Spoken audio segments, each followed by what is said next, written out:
أهلا بيكم في فيديو جديد. في الخمسينات مجلة الكواكب نشرت مقال غريب.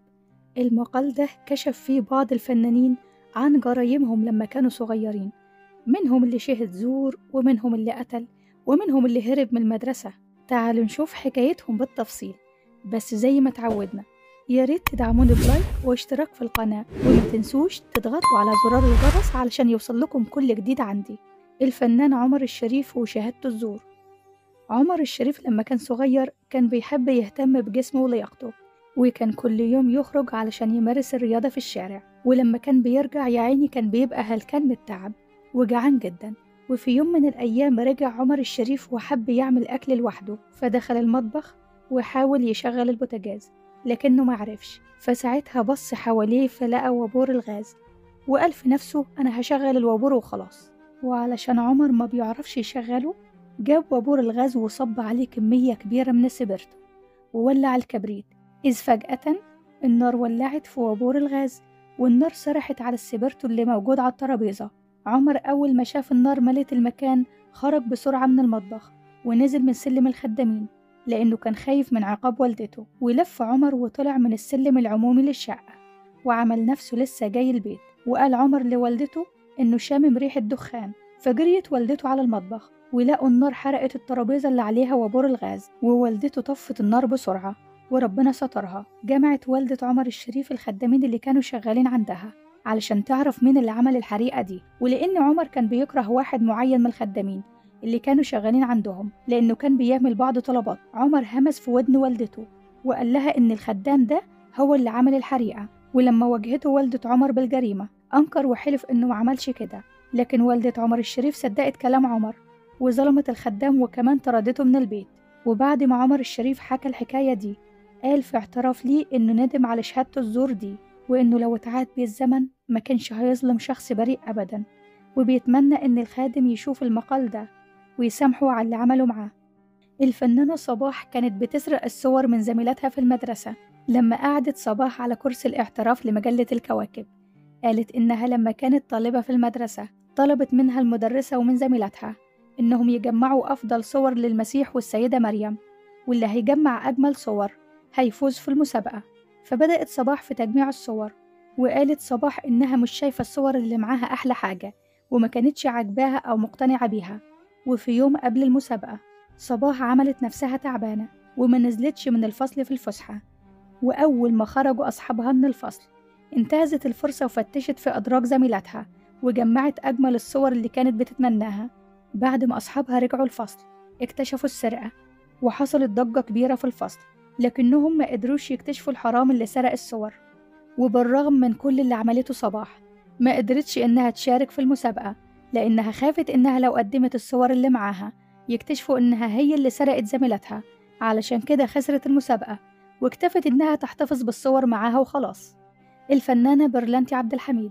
حكت الفنانة الجميلة برلانتي عبد الحميد وقالت إنها لما كانت صغيرة كان عندها حوالي 17 سنة، سكن شاب في العمارة اللي كانت قصادها، بس كانت شقتهم أعلى شوية من شقة برلانتي عبد الحميد، وكان كل يوم ابن الجيران يبص لها وهي كمان بدلته نفس النظرات. وبرلانتي اتعلقت بيه جدا لدرجة إنها من كتر ما بتبص لفوق أصيبت بتضخم اللوز. برلانتي اتعلقت بيه وحبته لدرجة كبيرة، وفي يوم ادته إشارة معناها إنها نازلة وهو ينزل وراها كده في الخباثة علشان يتقابلوا. لبست برلانتي هدومها ونزلت وراحت تشتري أدوات المدرسة، وابن الجيران طبعا نزل وراها واتكلموا مع بعض، واستمر الموضوع فترة، لكنهم ما اكتفوش بكده، اتفقوا إنهم يتقابلوا في حديقة علشان محدش يشوفهم. وفي اليوم المرتقب شافت برلانتي والد ابن الجيران مسك ابنه واداله علقة سخنة جدا، ومن بعدها مسكها هي كمان ووداها لوالدها وحكاله اللي حصل. والدها اداها علقة سخنة، وقالت برلانتي عبد الحميد إن اللي كان أقصى من العلقة اللي خدتها نظرة الاستنكار اللي كانت بتشوفها في عيون أهلها، وكمان أهل الحتة والأطفال لما عرفوا الموضوع كانوا بيلقحوا عليها بالكلام لدرجة إنهم ألفوا عليها أغنية بيسخروا فيها من حبها لابن الجيران. وكانت كل يوم برلانتي عبد الحميد ترجع دموعها على خدها بسبب كده، لحد ما حبست نفسها في البيت وبطلت تخرج، والناس مع الوقت نسيوا الموضوع. الفنانة حورية حسن حاولت تقتل عريسها ليلة الدخلة. حكت حورية حسن وقالت لما اتطلقت والدتي سافرت أنا وهي علشان نعيش في طنطا، وكان في راجل كبير من عيلتها بيتولى رعايتها، وكان للراجل ده تقاليده الخاصة، وكان من عادات وتقاليد عيلتها إنهم يختاروا العريس لكل بنت، وعلى البنت إنها توافق على اختيارهم حتى لو كان اختيارهم غلط. جه العريس علشان يتقدم لحورية ومعاه شيخ عيلتهم، ولما شافته حورية اتفاجئت لأنها لقيت إنه نفس الشاب اللي كان دايما بيعاكسها، وكانت دايما بتنفر منه وبتكرهه. والدتها وكل الموجودين رحبوا بالموضوع، لكن حورية صرخت وقالت إنها مش عاوزة تتجوزه، فضربها الشيخ على وشها وطلب منها تنفيذ الأمر. حاولت والدتها والعيلة إنهم يعملوا الفرح بسرعة علشان حورية ما كانتش موافقة، وفي الوقت ده حورية عمالة تفكر إزاي تطلع من المشكلة دي، وتابعت حورية وقالت: قبل الفرح بيوم أنا لقيت الحل في مسدس والدي، دورت عليه ولقيته وخبته في ملابسها. وفي يوم الزفاف العريس قرب منها فخرجت المسدس وأطلقت النار عليه، والناس كلها اتفاجئت من اللي عملته حورية. هربت حورية من المكان بسرعة وسافرت لمحافظة القاهرة، وساعتها كان عندها حوالي 16 سنة. عاشت حورية في رعب لأنها كانت خايفة البوليس يقبض عليها، وكمان كانت خايفة إن أهلها يعرفوا مكانها. اشتغلت حورية مع الراقصة بيبة عز الدين واتقطعت صلتها بعيلتها، وبعد مرور 10 سنين أهلها عرفوا مكانها واتفاجئت بيهم حواليها، فاتصدمت جدا. والصدمة الأكبر لما شافت جوزها اللي قتلته واقف معاهم، وقال لها واحد من أهلها إن الرصاص اللي ضربتها على عريسها طاشت وإنه بخير وما حصلوش أي حاجة، واعتذروا ليها عن خطأهم في حقها وسامحتهم ورجعت علاقتها بأهلها مرة تانية. الفنانة زهرة العلا ابتزها ابن الجيران وهددها فوقعت في حبه. في لقاء مع الفنانة زهرة العلا قالت: لما كنت صغيرة كنت بهرب من المدرسة مع صحباتي ونروح نتفسح في الحدائق العامة، وفي يوم شافني ابن الجيران بالصدفة وهددني إنه هيقولي والدي إلا إذا وافقت إني أقابله كل يوم، وعلشان كنت خايفة من عقاب والدي ليا كنت مضطرة إني أقابله كل يوم.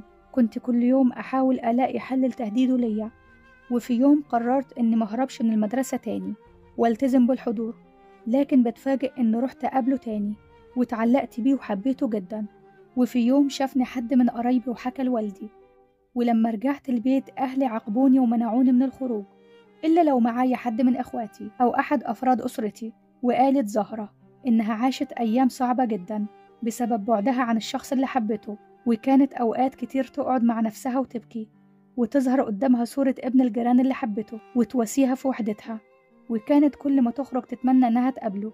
وفعلا شافته في الشارع، لكن بسبب الحراسة اللي كانت معاها معرفتش إنها تتكلم معاه.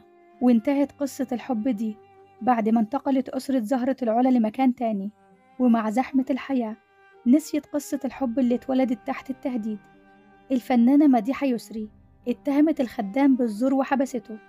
اتعرفت الفنانة مديحة يسري بالرقي والأخلاق من بدايتها في الفن، بس دايما في حياة كل إنسان أسرار معينة محدش يعرف عنها أي حاجة. وفي حياة مديحة يسري موقف حصل في طفولتها حسسها بالذنب وتأنيب الضمير. قالت مديحة يسري في مجلة الكواكب العدد اللي صدر عام 1953 واللي كان بيتكلم حول الأكاذيب في حياة الفنانين. قالت مديحة: كنت بلعب بالإسورة الثمينة بتاعت والدتي لما كانت غايبة عن البيت، ولما رجعت والدتي فجأة معرفتش أرجع الإسورة مكانها، فقلت في نفسي لما ألاقي وقت مناسب أبقى أحطها في دولاب والدتي، وخبيت الإسورة في شنطتي، ولسوء الحظ نسيت شنطتي في الترماي في اليوم اللي بعده.